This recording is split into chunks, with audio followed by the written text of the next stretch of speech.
I'm going to show you how to make my sourdough bagels. So this morning I woke up and around 6:45 I fed my sourdough starter.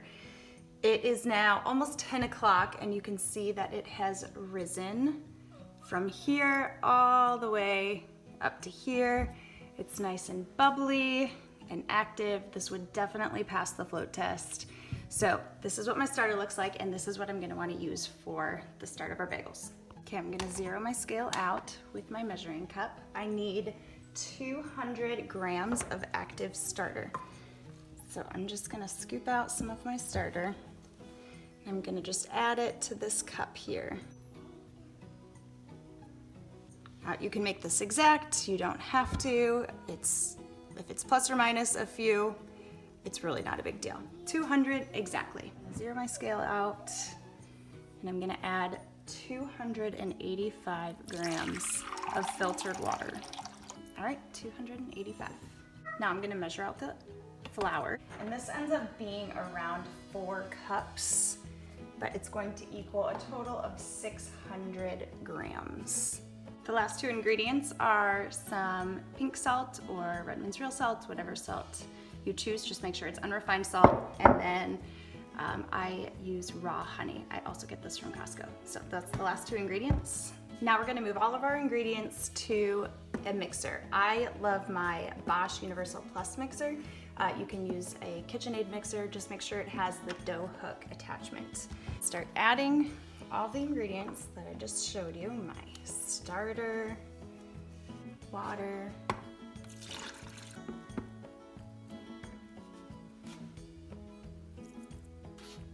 two teaspoons of salt, and 2 tablespoons of honey. I never measure, I just guess. If it's a little bit more, a little bit less, doesn't matter. You can certainly use a measuring spoon, but I never do. It's just one more thing to get dirty. Okay, now I'm gonna add the lid and I'm going to mix it for about 5 minutes. Okay, this is about halfway through the mixing process, and I just want to show you the consistency of the dough. It's pretty thick.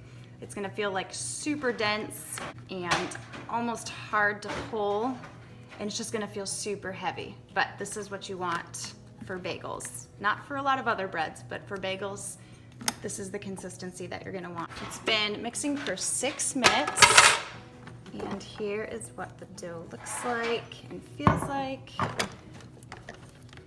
It should not be sticking to the sides of your bowl. It should be able to just come out into one solid piece.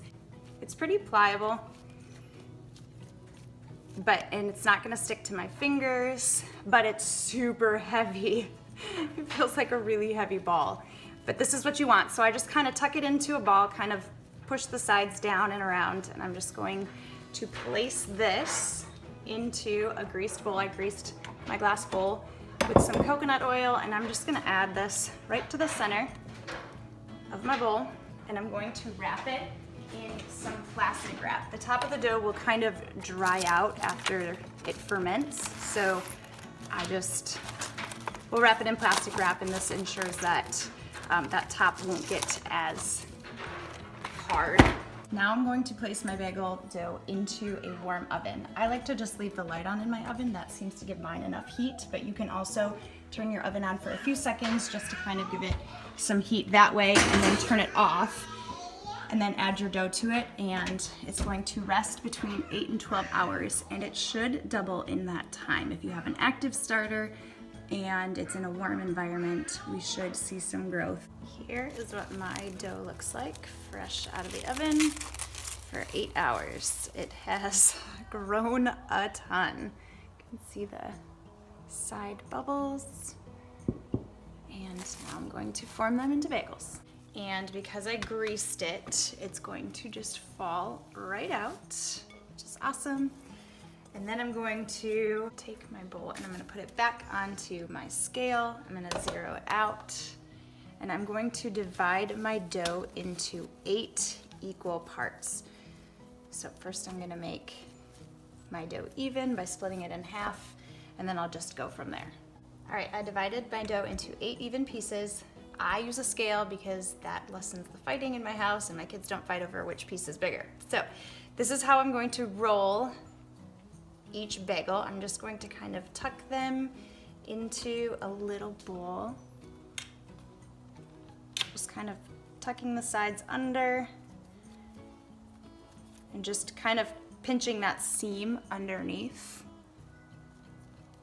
And just want to not have any creases.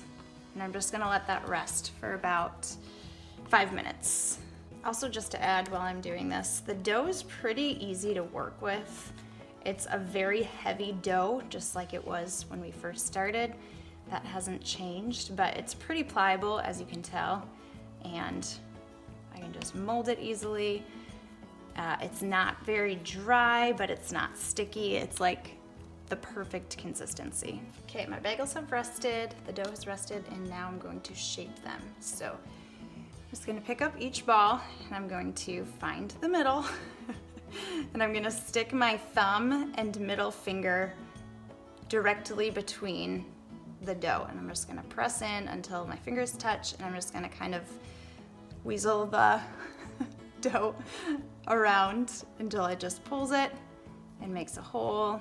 Then I just kind of form the bagel by pulling the hole out, and I'm just gonna kind of roll it around so that it just stretches it and gives it a nice even look. After I rolled out my bagel, I'm going to place it down onto parchment paper, or I have these silicone sheets. What I'm gonna do, I'm just going to invert the dough, kind of curling it in towards the center, and it kind of gets a little bit like wrinkled. I'm just taking the bagels and I'm just kind of molding them. This will help keep their shape as they rise. Otherwise, you're gonna lose that hole and it's gonna just like become one. Okay, so again, I just formed the bagel, just kind of roll it around my thumb. And so I form a big bagel, and then I'm just gonna take the dough and twist it in slightly. Get it a little bit wrinkled so you can see, and just rest it on my sheet. All right, my bagels are formed and shaped, and now I'm going to do the same thing. I'm gonna add them to the oven, and I'm gonna make it a little bit warm in there so that they will rise, and you're gonna give them 2 hours to rise in the oven. All right, as you can see, my bagels doubled in size, got super puffy in the 2 hours. So now what I'm gonna do is prepare my toppings. I have boiling water on the stove, and we're gonna drop our bagels into that. All right, I have a pot of boiling water going. It's about 2 inches deep, and now I'm gonna add 1 heaping tablespoon of baking soda to that. And then I'm going to drop my bagels in, about 3 at a time, so I can keep up after to top them. It's been 30 seconds, and I'm gonna take a slotted spoon and just flip them and boil them for another 30 seconds. All right, these are ready, so I'm just going to remove them, just kind of shake the water off, blot gently with a towel underneath so that they're not wet when I put them back.